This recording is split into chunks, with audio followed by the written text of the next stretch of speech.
Voilà. Na abonné na biso ya Amani Media, ya biso télévision. Donc je suis très heureux. Il y a Kokuta Nabino Lisusu Lelo, Tozali Wapi et Sikabongo Tozwami na Palais du Peuple. Le président de la République a concrétisé promesse à Salagi Naba professeur. Il y a la République démocratique du Congo pour remettre Bango Badjipo et permettre Bango vraiment Kendara vraiment Misala na Bango vraiment le Lenge Sengeli. Bongo Wapi Tokutanina Moko na Moko ya UDPS Oyo Boebelier na Krina ya Bomba. Donc donc c'est avec lui que nous allons chercher quand même. Il y a vraiment une actualité Moussou Kende na ba œuvre surtout il y a chef de l'État Ndekombote Boni Zamalam Tomoni Binoa impression na Bino Zandengeni. Ça va, merci. Nazo pesa mbote na bayenyoso o balanda ngai bokabolango eza ya tongo. Bomba. Mabe. Mukwa taselema we. Miyibi nyoso na prison. Alelo président apesaka rendez-vous opto apesaka invitation pa ya batu asaila kango lelo nde azo remettre ba jeep ya ba professeur lelo ba professeur na biso na Congo tozana bango bazanga ki atami tuka ya l'État. Président Félix Antoine Tshisekedi esengelaki ye aya pour à reconnaître bango na mituka ya l'État ndenge à reconnaître gratuité oza na article 43 et ça m'a mis dans le parlement na ba député ba violent pendant 18 ans. Président Félix Antoine Tshisekedi aye lelo maman azuzemi abwaka so itasalie abwaki zemi abwaki gratuité bana bakomi otanga ofele na bana ba mama ya ndunda na mutu bakomi okenda ba école oyo alinga kotinda bana te lelo pe ndenge moko na susi wana kozongisa bana na kati ya école bana o babunga kotanga enseignement azongisi bango bazalaki soki tozalaki na 2000 bakomi 5000 à travers Fati Beton lelo pe eza lolenge ndenge moko azozwa siko baprofesseur azongisa bango na lie na bango batambola mpe na bajip ya l'État baloba soki Fati Beton te mais tozwaki jip oyo te. Mais Kabila pas fait ça bango bajip. Apesa te papa. Nde banda okebongisa tala tozala bamécanicien bamonte bazongisa oyo okanisa sika mais ya Fati Beton ezoya na chasse ezopesama place basalaka mibeko ya Kabila nde ezalaki bamécanicien baye bamonte batie banyonso batie babongisi yango bien bapesi mais lelo bazala nango te oyo erevana ta molai ebebi okende yango na garage na carte na yo oyo eza ezolakisa eloko ya l'État mpo l'État tia yango maboko yango omoni lelo na miso ya badepute oyo basalaka mibeko eye nde koloba eloko ya gratuité ewutaka awa esalama mpe awa wana mpe bajipe ya baprofesseur esalama kaka awa ozomona eloko professeur moye asala mutune échauffé eza te aza à l'aise po soki nasilisi nazwi nanga ata embouteillage ekutanga mais Fati Beton akosilisango yango omona bomba mabe mukwa taselema we awa Fati Beton azofanda te samedi tozalaki ne asalaki tournant ya misala nyonso ezosalama awa nde bamonaki musala ezotambola me mpo na ngai nasepelai mingi na mpo na biso baosala na Kaluka mpo wana eza deuxième fois chef de l'État aye na Kaluka oyo atali musala mpo wana eke musika na 2 mois pamba soki bakulango donc ekauki na 5 mois apesa bango mpo déjà bakoma kosalela basali makadam nyonso me baosalaka mpo wana te na wenze na mai bakotia yango bakotiela bango lisusu baforage mpo esala rapport ya mai. Donc place wana eza eloko oyo président Félix azosala na courant. Donc eloko oyo azopesa na bana kaluka balobi papa fale oya banda kala ozalaki wapi. Yango omoni lelo awa eloko azosala bazoba te esengelaki kaka président Félix aya mpo baprofesseur na biso ya Congo bakoma malamu. Eza kaka bango te awa nde toza boye bazobwakela biso susu hôpital ya Ofele balobi bosouffrir trop bamibali na basi bokende na babota Ofele ozwi mwasi osente aboti kuna Ofele mbongo tokopesa nsima mpo misala ezoya mpo tozala majorité barebele bakotela biso su te soko elemi okoti armé otangi moke okoti armé rebele so basakani kaka ozwa matuza awa tozoya biso Monesco ayebaki te peuple congolais akotelema lelo peuple congolais ndenge atelemi Monesco kutu oyo bakotisi ya lobi ezalaki Monesco moko boye aza nde Monesco te na mutuka baza bakaske bakomi Monesco bongo teni balati ntango bakotiseli bango baye kosala na place totya limite na biso ya barrière baotindika yango bafongola te seke boye na mboka bato fo bosenga droit bino boza baya banani yango wana tolobi gouvernement bengana biso Monesco baza libanda à travers biso mon peuple congolais to comprendre nango lisi likolo ya lisu oh papa Etienne alobaki mwana fongola misu place bomoni mabe bosala ni boganga biso togangi tobeleli mpona munguna totyai libanda eza bituma oyo tozobunda à travers na comité international na nsima ya Kagame tokomisi ye mwana popi à travers Ngola azokoka koloba te batindi siko Monesco place siko biso fo totya Monesco na justice tosamisa bango bakende biso moko totikala peuple congolais nyonso oyo bandeko na biso effort oyo baosala kuna na ese en tout cas na soutenir bango makasi bolemba te en 100% botelema kaka bongo bendele na biso FARDC en tout cas 100% na ngai nazo prier mpo na bino nzambe apombola bino makasi ya ebele président de la république azwa mbongo afinanse bino financement wana bozwa courage ennemi ata mokolo moko aleka te na frontière ezalaka ndenge boprêtara serment tozobatela etandi ya mboka na biloko ne ennemi akokota te donc eloko wana bodefendre yango ntina suka population oyo mpe bozala derrière FARDC oyo amoni aza prêt tokota armée ebele mpo tosoutenir FARDC mosala baosala biso eza nde mpo na mboka na biso ya kobatela etandi ya mboka ennemi akota yango te bolanda te baoyo bazoloba baye kokomprendre ke basalaka kopi na bango mpo peuple asouffrir akufa ebele na minute oyo biso peuple moya kokufa eza te nzambe alobi natindeli bino Faci Beton solution 99 jours ya bino mais jour moko ya nzambe nde azosala a cérémonie awa bomba mabe mukuo toselema we nde toza soki tosilisi awa tozokita mozole wana tozokita pa ya papa Etienne molimo ne eva na kimia tozosenga sikoyo esprit eya ebele toyeba après awa na nsima na 10e mois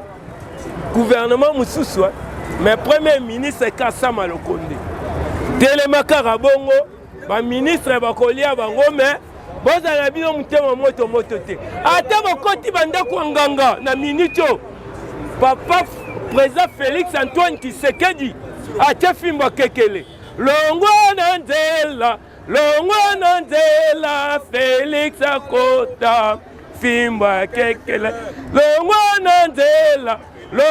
na nzela Félix Akota fimba kekele keba kuna bazobange fimba kekele keba kuna bazobange fimba kekele na beti eloko mpona koya biso fimba kekele koti na terrain omonaki samedi 37 ordonnance ndenge basopi bajuge bakwayisi bango donc bandimaki te mokolo moko 35 awa ekomi ka makambo 35 bomoni lisusu na mini kuna 35 OPG babimi donc nayebisi yo awa fimbo kekele ezokota esalamaka kaka na baaction na samedi tozalaki na ntongo na pokwa babeti nomination keba lelo mpe banomination mosusu ezali kobanga te mikolo oyo soki olingi ozwa ngai nazongi actualité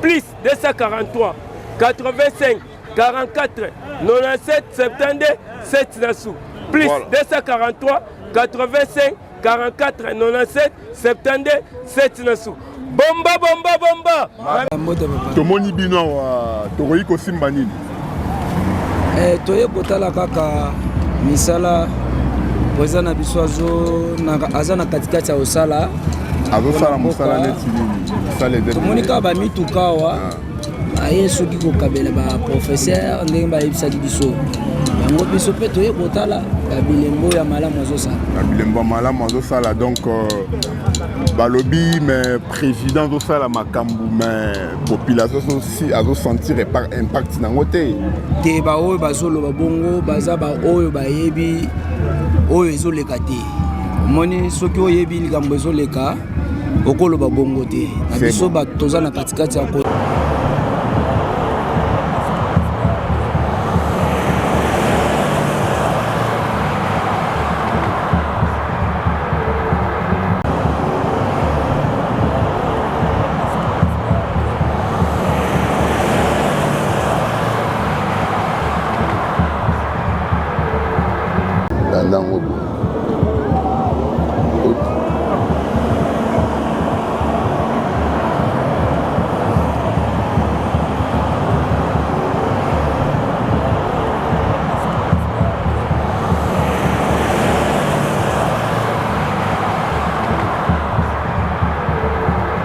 Il y a des éléments vrais et fondés qui poussent à nous tous à croire aujourd'hui que tout va bien, tout marche, et il y a lieu de croire et d'accepter qu'avec Félix Tshisekedi, la Congolais va tout prospérer. Bien avant de développer ma Congolais, je reviens et je réitère. Réaction, paix, action, il y a Monisco, Nakasindi, lobby. Toute la nation est consternée. Docteur Mukwege, société civile, parti Nyos, un paperasse qu'on appelle communiqué. Il y a Madame Fatih qui est représentante spéciale, il y a secrétaire général des Nations Unies ici, pour reconnaître seulement qu'il y a eu la barbarie. Est-ce que le casque bleu ont-ils le droit de tirer sur la population civile? Les casques bleus peuvent-ils tirer sur les FARDC? Casque bleu à coquille pour tirer du colo, il y a police, il y a la frontière. Si vous arrivez d'un pays étranger, l'État congolais le devoir à contrôler l'organisation à la frontière, Mituka, bassard de combat, puisque les rapports prouvant que Boza peut infiltrer Bisso à travers les casques bleus de la MONUSCO sont manifestes. Et nous n'allons pas laisser que des casques bleus et Nakassim Nengezala qui ouvrent le feu. Il y a des policiers panzani, des militaires blessés, il y a des morts tirés par les casques bleus. Et ceux qui sont dans Bisso, Bango Pebari, Mibali, Bafongoli Bassasi, qu'est-ce que les gens vont dire? Oh Félix Tshisekedi, oh Nani, oh communauté internationale, oh tout ce qu'il a dit. Ce qui est important aujourd'hui, le gouvernement de la République doit communiquer, doit préciser à quand et pendant quelle période la MONUSCO doit partir. Puisque... Maître Joël, le but de MONUSCO était parce que ce qui est MONUSCO accueilli et les trucs aux Est-ce que Bissot a besoin d'élection? Parce que le but est non, mais finalement. Écoutez, zone avion comme Académie des zones. Nous avons 145 territoires. Lesquels des territoires sont accessibles à l'aéroport? Nous avons un combat territoire dans la MONUSCO.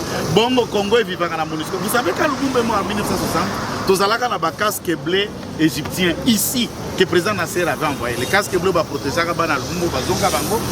les Kokotanga en Alexandrie. Demandez l'histoire qu'on vous souviendra, on va vous le dire.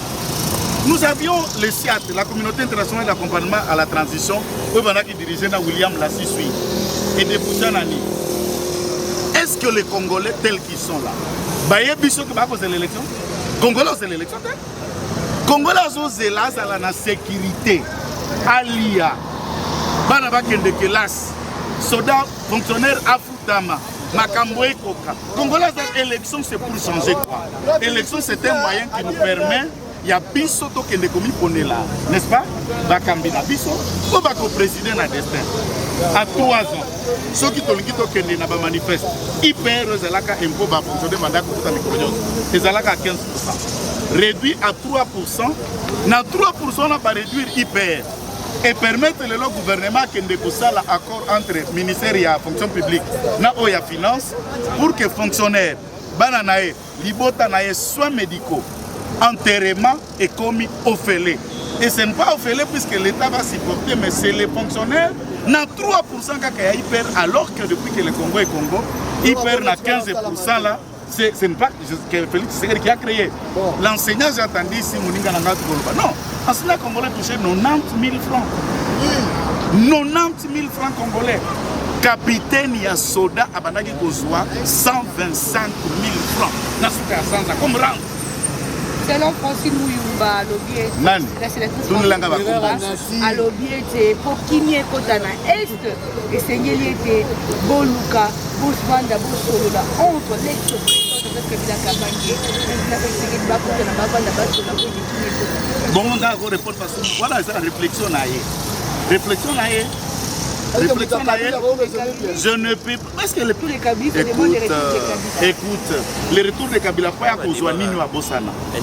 Madame, M23 Oyoza Komona, puisque dans l'histoire il faut voir et chronologiquement, nos ancêtres Afdeleye na Barwandais. Kabila père a Bengani Barwandais. Barwandais Moussou a Bengana Kabakenda, Barwandais Moussou Batikala Kananda Kunaye. Et en 2001, Barwandais Batikala Nanda Kunaye Basali coup d'État. Et ce coup d'État a débouché à un assassinat d'un chef d'État en fonction. 98, RCD Goma est créé. RCD Goma est mité à M23. Le M23 va miter au CNDP. Le CNDP disparaît comme parti politique membre et adhérent. Il y a FCC. Aujourd'hui, le M23 vient sous une autre forme. D'accord au bateau M23 va se revendiquer. Nous avons l'accord du 23 mars. Nous avons l'accord du 12 mai 2012 à Roubav. 18 mai 2000, écoutez, laissez-moi un peu mon ami.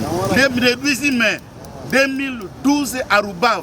Maintenant mars, toujours à Roubav. Ministre des Affaires étrangères et ministre de la Défense. Bakor Nini Obasigna na M23 à réclamer. Il y a même des gens qui se permettent.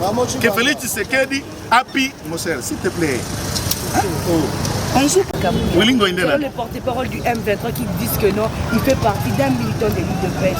Jusqu'à présent, il a gardé toujours silence. Non, non, attendez un peu. Vous avez dit que l'UDPS a un militant ambassadeur. Oui, il a dit. Il dit qu'il est... Attends, il est major, non? Oui. Ah, donc chez nous, nous avons des militants militaires. Il est en train d'expliquer ça. À la Kisaki au carte, il y a l'UDPS. Malembe, photo Oyayaki, lié. Ces petits rebelles viennent ici à Kinshasa lors de la consultation na OIA. Nous avons été consultés. Qui Tengezuel fait partie de la consulter. Baye Deogracias Bouguera. Bishop Rundiga.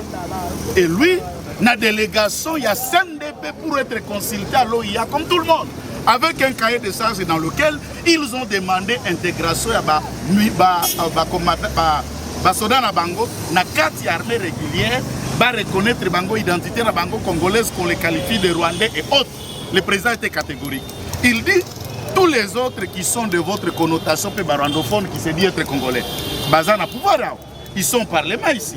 Baza ministre et il y a un membre du gouvernement au Baza Nakati na ici Nabino. Si vous dites Nakati armée, je ne peux pas citer qui peut ne pas connaître le général Massouz. Un haut responsable armé, premier commandant à deuxième zone et à défense. Il y a que 3 zones de défense. Oh, il y a Bissou à Kinshasa, deuxième zone de défense, la troisième zone de défense, c'est pour l'ensemble de la République. Qui dirige la deuxième zone de la défense? Qui dirige les opérations si ce n'est pas Obed de Rubasiwa? Il est de quel coin? Ou Pacifique Massouz, il est de quel coin? Azaria Soubert ou encore Nyarugap, ils sont de quel coin? La liste elle est longue, très longue. Et le président de la République il dit, monsieur, aucun processus, il y a des mobilisations, civil. Mais que on prétend qu'il aurait signé des accords. Mais je voudrais dire, accord yango. Ils ont accord à une caméra ganga chaque jour, mais ils ont répété. À brandir l'accord, convoi, tu sais que 1. Pour Ngoma, s'il aboutit, ce qu'il doit connaître, c'est ceci. Le président de la République ne signe pas les accords avec une force rebelle. C'est le gouvernement. Qui a représenté la partie gouvernementale dans l'accord Bassigna? Et c'était porté sur quoi? Bazalaka logé à Wanakitambo dans l'hôtel Malébo. Na compte na bango moko. Na compte na bango moko. L'État n'a jamais payé un hôtel pour la Batunyoso Bautaka na province pour la cause de la continuité. Tous ceux qui sont venus, Boye na frère Nabino, Bomizongeli na frère Nabino, et c'est de leurs moyens qui sont venus à Kinshasa pour intégrer le processus de la paix. Lorsque le président de la République refuse d'obtempérer leur cahier de charges, c'est pourquoi ils ont commencé des menaces, il y a qu'à rétracter, puisque le président n'a jamais été d'accord à intégrer Bango dans l'armée régulière, encore moins qu'on peut se Bango et l'autre Ngoma, c'est un homme mort, comme Sultani Makenga, qu'il se demande où est le corps de Makenga. Nous lui avons dit, oh, Bakos de la Bingoma, Sokoza Mobali. C'est la conférence de presse na Sultani Makenga neto tele mingana. Makenga pola panatolo banol sikoyo. Et Kagame les utilise périodiquement en utilisant Gilles Boutebousi. Quand Gilles Boutebousi rentre à commune à Rwanda, on l'a empoisonné et Gilles est mort. Que Ngoma te dise Gilles Boutebousi est où? Il prend Bosco Ntaganda. Qu'est-ce que Bosco Ntaganda se retrouve? Il va utiliser Laurent Kunda à une période. Après Kolokota, Sultani Makenga. Ceux qui remplacent Sultani Makenga seront encore des vaches à laine. Yakagame de la même manière.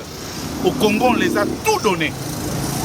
Et s'ils ne libèrent pas Bunagana, madame, Ngoma partira de Bunagana cadavre comme Sultani Makenga. Et on n'est pas là pour discuter. L'armée ne discute pas. On ne veut pas négocier avec eux. Tous on a une question, ça n'a vraiment pas si on a besoin de l'Est de l'Onadongo, comme on dit le Béni, partout dans l'Est, Batamboli, Bagène.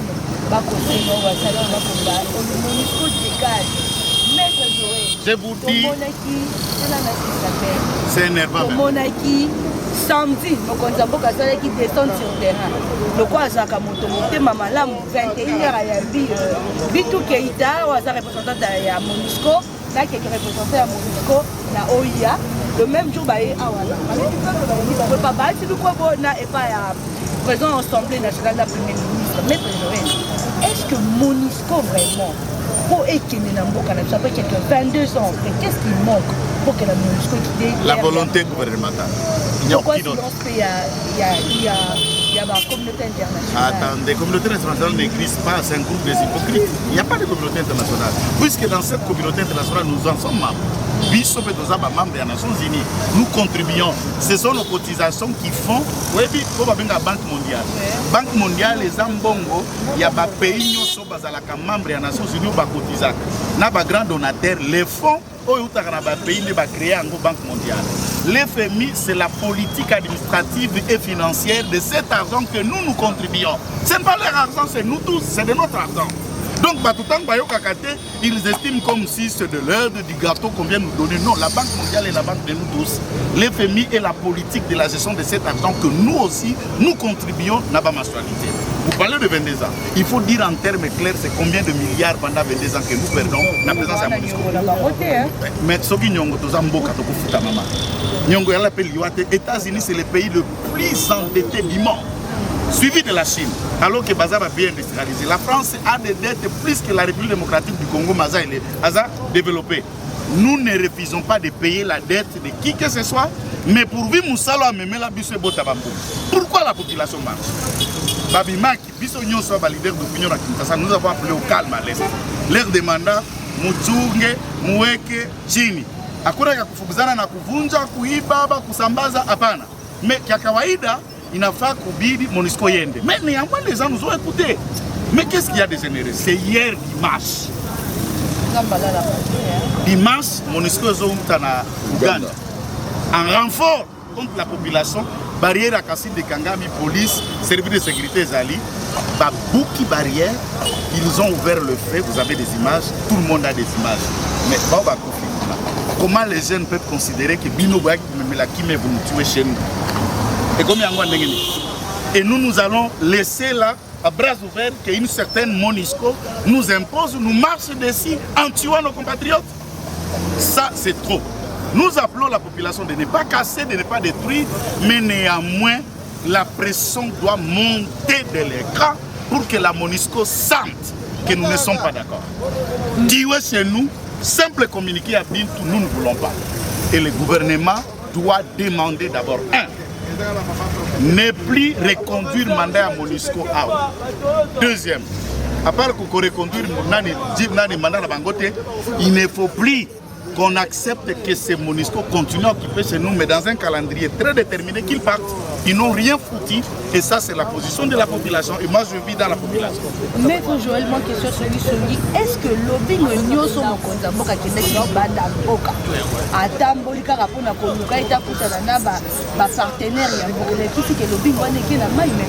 le lobbying c'est une question d'intérêt. Il a marché pour l'intérêt à peuple congolais. Il a marché pour l'intérêt à Congo. Et à ce stade, dans Watamboli pour l'intérêt à Congo, il a rencontré tous ceux qui peuvent apporter pour la conjeter des capitaux de manière à créer des emplois. Il y a comme ça la circulation, il y a Mbongo et Zala pour réduire tant ça fait la pauvreté chez nous. Mais néanmoins, la diplomatie du lobbying a payé les lots. L'administration américaine officiellement hollandaise a mis rapport que nous sommes agressés par le Rwanda. Et le Rwanda passe par un pseudonyme de terroriste qu'on appelle, qu'est-ce que vous appelez, M23. Et les États-Unis est en gestation pour préparer la sanction économique contre le Rwanda. Vous le savez, que l'économie rwandaise, le budget d'abord national et fonctionnaka, n'a 50% de l'aide internationale. Une fois qu'ils n'auront plus ces aides-là, ils vont chuter. Chez nous, nous renforçons l'état de siège, nous renforçons toutes les réalités et à ce niveau, c'est nous qui sommes gagnants. Donc, le président de la République, avec une diplomatie produisant des fruits, ils ont réel, ils ont vrai, ils ont fondé, ils ont appréciable, et c'est ce qui est. Les questions et la faiblesse de mon histoire dans la statut, les forces des Nations Unies dont nous aussi on est membres.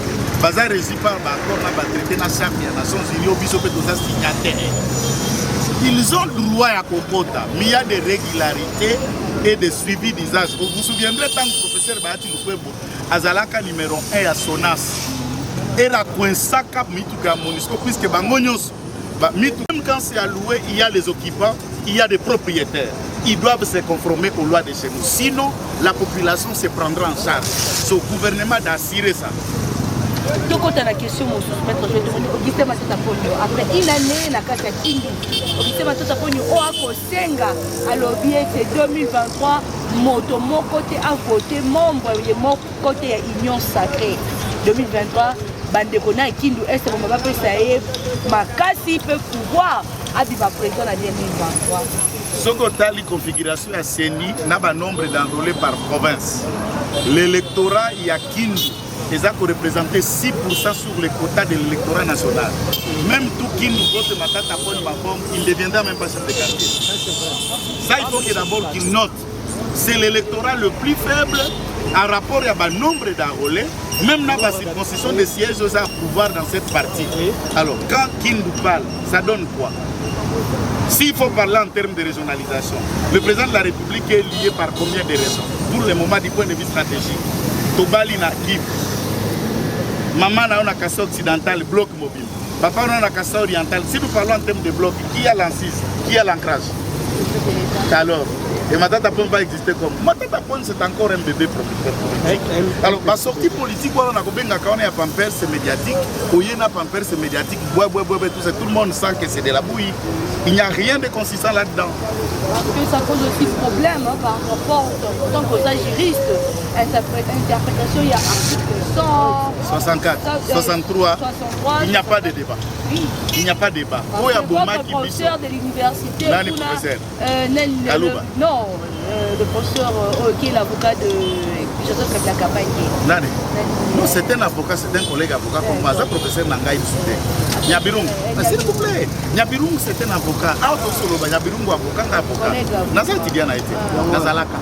Tout comme il n'est pas Zalaka, va étudier à Bayona et les autres. Tout le monde a étudié un moment, à part quelqu'un. À ce stade, il y a la titose, quand la titose, on est avocat, il doit respect à professeur Nyabirung comme professeur pour ses étudiants, mais à ce jour, c'est un collègue avocat. Ça ne m'intéresse pas, écrire, c'est comme, il y a tout ça la cordonnerie. Chacun a son œuvre. Si le cordonnier a ton sapat, il n'y a pas ton gars qui a sapat.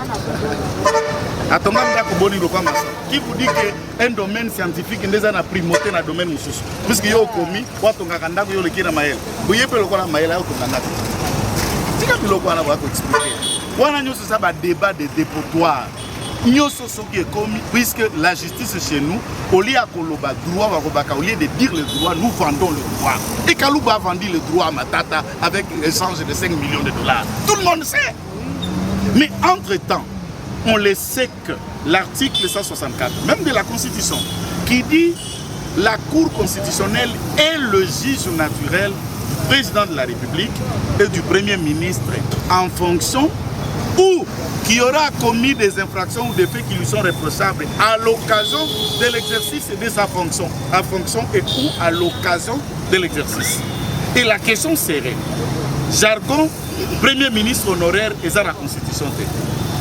Ici, on retient la qualité de la personne, la fonction et la responsabilité lors de la commission de faits. Et qui pouvait être le juge naturel lors de la commission des faits? Est-ce qu'il faut être professeur pour dire ça?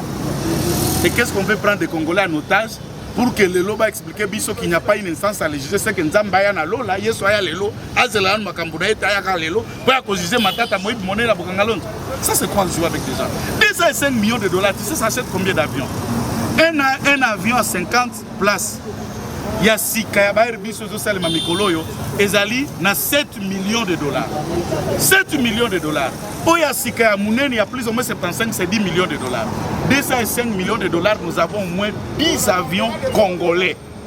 Vous imaginez ça? Construire une université comme une